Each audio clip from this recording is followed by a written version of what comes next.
بسم اللہ الرحمن الرحیم۔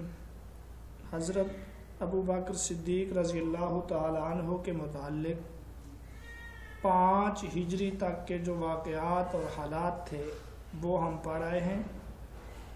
آج 6 ہجری سے ہم شروع کریں گے۔ 6 ہجری تاریخ اسلام کا ایک اہم سال ہے جس میں صلح حدیبیہ جس نے پھر اسلام کو بین الاقوامی سطح پر پھلنے اور پھولنے کا موقع میسر آیا۔ تو 6 ہجری میں جب آپ صلی اللہ علیہ وسلم خانہ کعبہ کی زیارت کے لیے نکلے تو مکہ کے قریب بنو خزاعہ کے جاسوسوں کے ذریعے قریش مکہ کی مزاحمت کا پتہ چلا تو حضرت صدیق اکبر نے کیا مشورہ دیا۔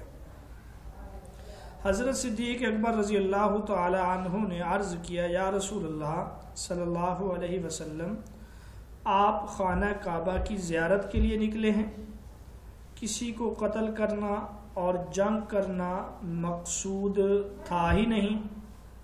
تو یہ یہاں پہ غلطی ہے، کسی کو قتل کرنا اور جنگ کرنا مقصود نہ تھا، لہٰذا آپ آگے بڑھیں، جو ہمیں اس سے روکے گا ہم اس سے قتال کریں گے۔ جس پر آپ صلی اللہ علیہ وسلم نے فرمایا، بسم اللہ، اللہ کا نام لو اور چلو۔ آپ صلی اللہ علیہ وسلم نے خواب دیکھا کہ آپ اور صحابہ جو ہیں وہ بیت اللہ کا طواف کر رہے ہیں، تو پھر آپ روانہ ہوئے۔ حدیبیہ کے مقام پر آپ کو روک لیا گیا، پھر وہ صلح ہوئی۔ بہرحال جب بنو خزاعہ کے جاسوسوں نے یہ بتلایا کہ قریش مکہ تو کسی صورت میں بھی آپ کو مکہ میں داخل نہیں ہونے دیں گے اور وہ لڑنا چاہتے ہیں، آپ نے صحابہ سے مشورہ کیا۔ حضرت صدیق اکبر رضی اللہ تعالی عنہ نے جو مشورہ دیا وہ آپ کے سامنے ہے۔ اچھا، حدیبیہ کے مقام پر عروہ بن مسعود رضی اللہ تعالی عنہ نے، یہ اس وقت مسلمان نہیں ہوئے، جب صحابہ کے بارے میں نازیبہ جملے کہے تو حضرت صدیق اکبر نے کیا جواب دیا؟ فرمایا، اے لات کی پیشاب گاہ چاٹنے والے، کیا ہم رسول اللہ صلی اللہ علیہ وسلم کا ساتھ چھوڑ کر بھاگ جائیں گے؟ عروہ نے کہا، یہ کون ہیں؟ جواب ملا، یہ ابو بکر صدیق ہیں۔ عروہ بن مسعود رضی اللہ تعالی عنہ نے کہا، اس ذات کی قسم جس کے قبضے میں میری جان ہے، اگر آپ کا مجھ پر احسان نہ ہوتا تو میں آپ کو سخت جواب دیتا۔ عروہ بن مسعود رضی اللہ تعالی عنہ اس وقت مسلمان نہیں ہوئے تھے۔ اس نے آ کر کچھ ایسے الفاظ کہے کہ آپ اب ان لوگوں کو لے کر اپنی قوم کو فتح کرنے کے لیے نکلے ہیں، یہ لوگ آپ کو چھوڑ کے بھاگ جائیں گے، آپ کو تنہا چھوڑ دیں گے، وغیرہ وغیرہ، اس طرح کی باتیں کی ہیں۔ تو حضرت صدیق اکبر رضی اللہ تعالی عنہ نے بہت سخت جواب دیا ان کو کہ ہم رسول اللہ کو چھوڑ کر بھاگ جائیں گے، یعنی ایسا ہو ہی نہیں سکتا۔ پھر عروہ نے جب پوچھا تو انہوں نے یہ کہا کہ اگر مجھ پر ان کا احسان نہ ہوتا تو میں ان کو سخت جواب دیتا۔ اب وہ احسان کیا تھا یہ مجھے نہیں پتہ چل سکا، میں نے دیکھنے کی کوشش کی لیکن چند کتابوں کو دیکھا، وہاں سے مجھے اس کا جواب نہیں مل سکا کہ عروہ بن مسعود رضی اللہ تعالی عنہ پر صدیق اکبر کا کیا احسان تھا۔ اگر آپ میں سے کسی کو پتہ ہو تو آپ بتا سکتے ہیں۔ اگلا سوال یہ ہے، کیا وجہ ہے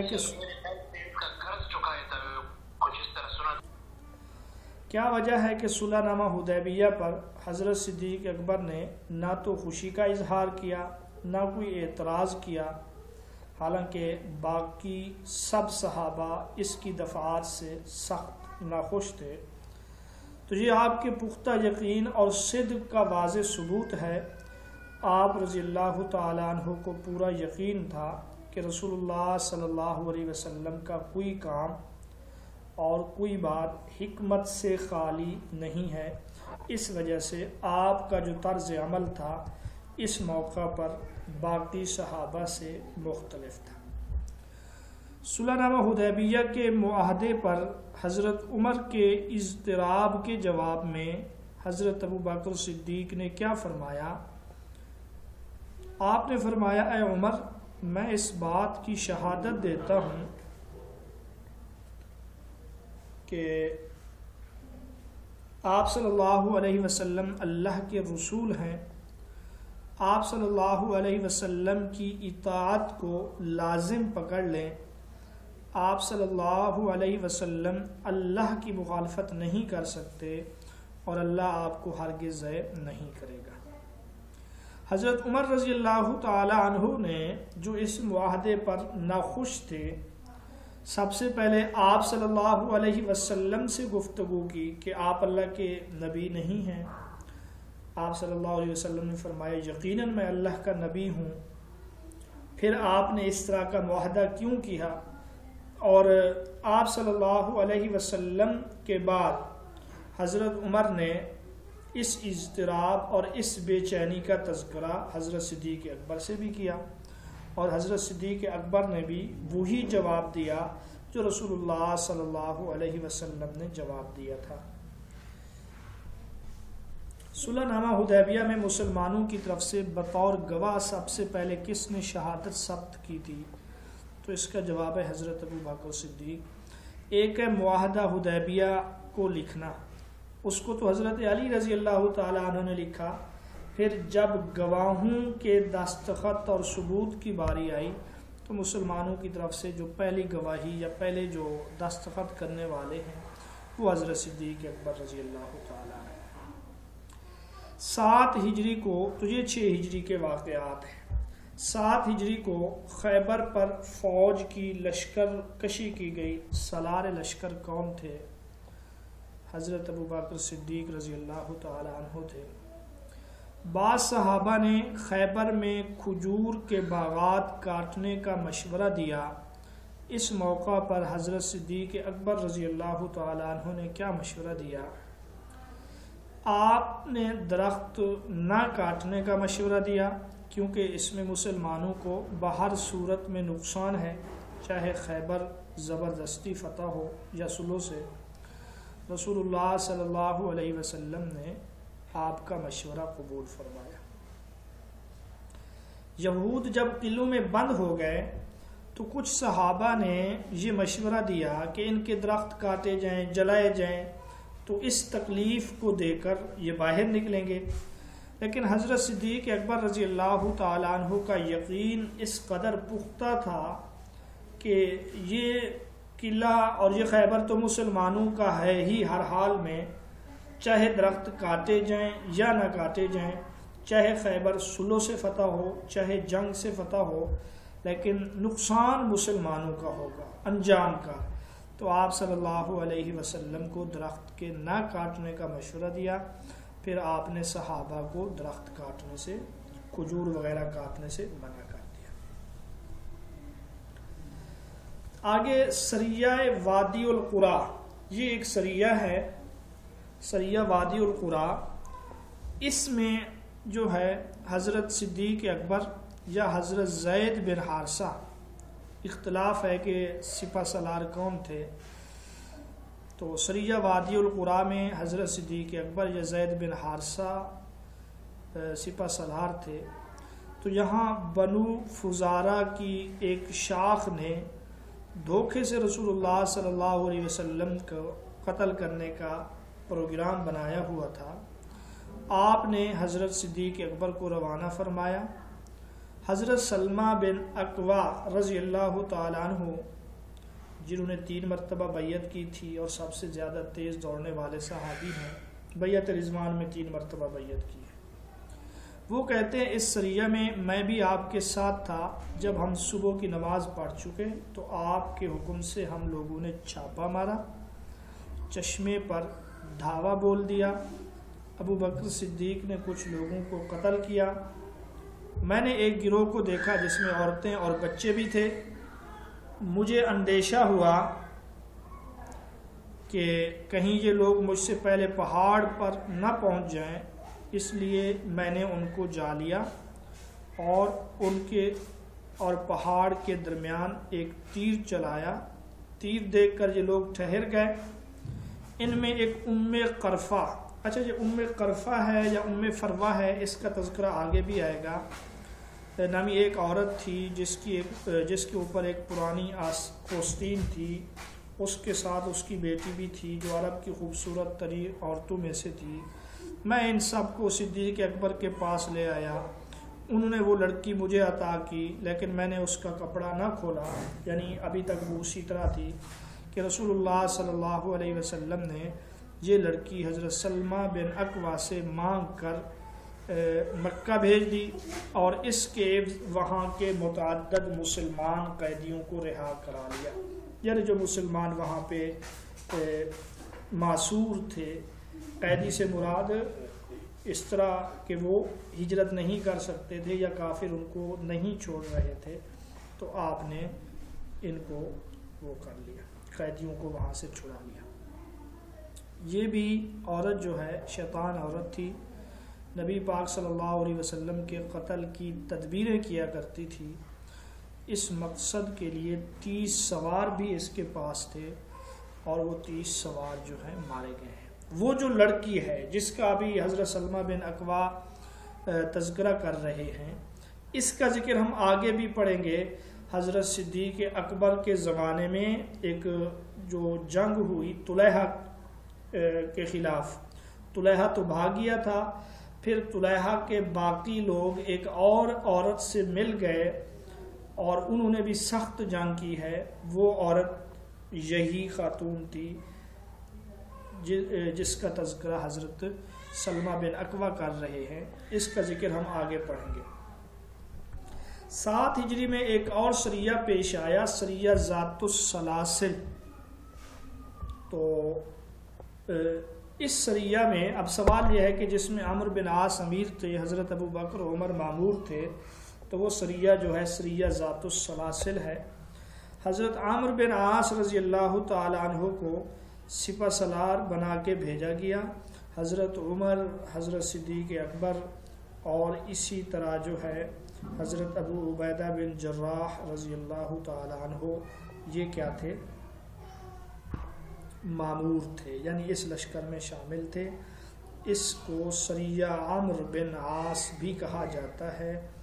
یہ 8 ہجری کا واقعہ ہے۔ اسی طرح شعبان 7 ہجری میں حضرت صدیق اکبر کو کس مہم پر بھیجا گیا؟ تو اس کا نام ہے سریہ بنو کلاب۔ یہ نجد کی طرف ایک سریہ تھا۔ تو ان 2 سریوں کے متعلق ہمیں پتہ چلتا ہے جن میں حضرت صدیق اکبر جو تھے وہ بطور سپہ سالار کے تھے۔ ایک سریہ وادی القرا ہے اور دوسرا جو ہے یہ سریہ بنو کلاب ہے۔ سریہ بنو کلاب میں مسلمانوں کا نعرہ امت امت یعنی مارو مارو، یہ ان کا نعرہ تھا۔ جب رسول اللہ صلی اللہ علیہ وسلم فتح مکہ کے موقع پر مکہ میں داخل ہوئے تو آپ کے ہمراہ کون تھے؟ تو اس وقت رسول اللہ کے ہمراہ حضرت صدیق اکبر تھے۔ جب بنو ثقیف کے لوگ مدینہ میں قبول اسلام کے لیے حاضر ہوئے تو ان کے آنے کی اطلاع رسول اللہ صلی اللہ علیہ وسلم کو سب سے پہلے کس نے دی؟ حضرت ابو بکر صدیق۔ یہ طائف والوں کا محاصرہ ہوا۔ بنو ثقیف جو تھے یہ طائف میں رہتے تھے، یہ آخری قبیلہ تھا جو مسلمان ہوا۔ جب یہ مسلمان ہو کر آ رہے تھے تو ہر ایک کی یہ خواہش تھی کہ رسول اللہ کو اس کی خوشخبری ہم دیں، بالخصوص حضرت مغیرہ بن شعبہ رضی اللہ تعالیٰ عنہ، کیونکہ ان کا تعلق اسی قبیلے سے تھا۔ لیکن یہ اعزاز صدیق اکبر رضی اللہ تعالیٰ عنہ کو ملا، انہوں نے سب سے پہلے ان کے مسلمان ہونے کی اطلاع کی اور ان کے آنے کی۔ بنو ثقیف کے اس آدمی کا نام بتائیے جنہیں امیر مقرر کرنے کا مشورہ حضرت صدیق اکبر نے دیا اور ان کو امیر مقرر بھی کیا گیا۔ تو ان کا نام ہے حضرت عثمان بن ابو العاص۔ یہ حضرت عثمان بن ابو العاص رضی اللہ تعالی عنہ اس قافلے کے سب سے کم عمر تھے، لیکن قرآن کا ان کو بہت زیادہ شوق تھا، پڑھنے اور سیکھنے کا، اور آنے جانے والے قافلوں سے یہ قرآن سیکھا بھی کرتے تھے۔ اور جب یہ قافلہ مدینہ میں آیا تو باقی لوگ دن کے اوقات میں آرام کرتے تھے، یہ قرآن سیکھا کرتے تھے۔ تو حضرت صدیق اکبر نے یہ مشورہ دیا کہ ان کو امیر مقرر کیا جائے، تو آپ صلی اللہ علیہ وسلم نے ان کا مشورہ قبول کیا۔ غزوہ طائف کے بعد عثمان بن ابو العاص یہ بنو ثقیف کے وفد کے ساتھ مدینہ آئے، سب سے چھوٹے رکن تھے۔ حضرت صلی اللہ علیہ وسلم کے دست حق پرست پر مشرف با اسلام ہوئے۔ آپ نے تبرکاً تھوڑا سا قرآن پڑھایا۔ قبول اسلام کے بعد یہ مشہور جو حافظ قرآن ہیں حضرت ابی بن کعب، ان سے تعلیم حاصل کرنے میں مصروف ہو گئے۔ جب ثقیف کا وفد واپس لوٹنے لگا تو آپ صلی اللہ علیہ وسلم سے ایک ایسے صاحب علم کی درخواست کی جو قبیلہ کے نو مسلم کی امامت کرے اور انہیں مذہبی تعلیم دے۔ تو اس کے لیے جو ہے بنو ثقیف کی امارت کے لیے حضرت عثمان بن ابو العاص کا انتخاب ہوا، کیونکہ یہ تعلیم قرآن کا بڑا شوق رکھتے تھے۔ اور حضرت عثمان بن ابو العاص کو اگر ہم دیکھیں تو حضرت صدیق اکبر کے عہد میں جب ارتداد کا فتنہ شروع ہوا، قبائل مرتد ہونا شروع ہوئے، تو انہوں نے بنو ثقیف کو نہایت دانش مندی سے اس وبا سے بچایا۔ سب کو جمع کر کے آپ نے ایک تقریر کی کہ برادران ثقیف، تم لوگ سب سے آخر میں خلعت ایمان سے سرفراز ہوئے ہو، اس لیے سب سے پہلے اسے نہ اتار پائیں، یعنی سب سے آخر میں تم نے اسلام قبول کیا، اب اگر مرتد ہونا بھی ہو تو سب سے آخر کا انتظار کرو، اول لوگوں میں سے نہ ہو۔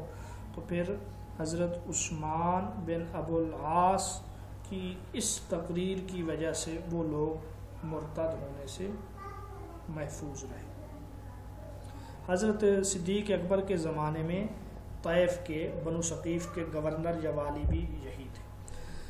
اگلا سوال یہ ہے، کس غزوہ میں حضرت ابو بکر صدیق نے اپنے گھر کا سارا مال دے دیا؟ تو جواب ہے غزوہ تبوک۔ جب رسول اللہ صلی اللہ علیہ وسلم نے استفسار کیا، اے ابو بکر اپنے اہل و عیال کے لیے کیا چھوڑ آئے ہو، تو حضرت صدیق اکبر کا جواب کیا تھا؟ تو فرمایا کہ ان کے لیے اللہ اور اس کا رسول کافی ہے، یعنی اللہ اور اس کے رسول کا نام ہی چھوڑ آیا۔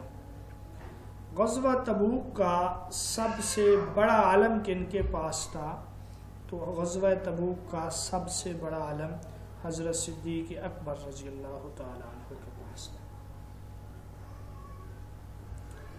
اگلا سوال یہ ہے کہ مسلمانوں کے پہلے امیر الحج کا نام بتائیے۔ تو مسلمانوں کے پہلے امیر الحج حضرت صدیق اکبر ہیں۔ مسلمانوں کے پہلے امیر الحج کی حیثیت سے جب آپ مدینہ سے مکہ شریف کی طرف روانہ ہوئے تو حج کرنے کے لیے کتنے صحابہ آپ کے ساتھ تھے؟ تو جواب ہے 300 صحابہ کے ہمراہ آپ مدینہ سے روانہ ہوئے۔ قرآن نے اس حج کو کس نام سے یاد کیا ہے؟ تو قرآن نے اس حج کو حج اکبر کے نام سے یاد کیا ہے۔ وَأَذَانٌ مِّنَ اللَّهِ وَرَسُولِهِ إِلَى النَّاسِ يَوْمِ الْحَجِّ الْأَكْبَرِ أَنَّ اللَّهَ بَرِيءٌ مِّنَ الْمُشْرِكِينَ۔ تو قرآن مجید نے اس کو حج اکبر کہا ہے۔ آپ صلی اللہ علیہ وسلم نے اپنی طرف سے قربانی کے لیے کتنے اونٹ بھیجے؟ 20۔ حضرت صدیق اکبر رضی اللہ تعالیٰ عنہ کی طرف سے کتنے اونٹ تھے؟ تو وہ 5 اونٹ۔ تو گویا کہ کل 25 اونٹ تھے، جن میں سے 20 رسول اللہ صلی اللہ علیہ وسلم کی طرف سے تھے، جبکہ 5 اونٹ حضرت صدیق اکبر رضی اللہ تعالیٰ عنہ کی طرف سے تھے۔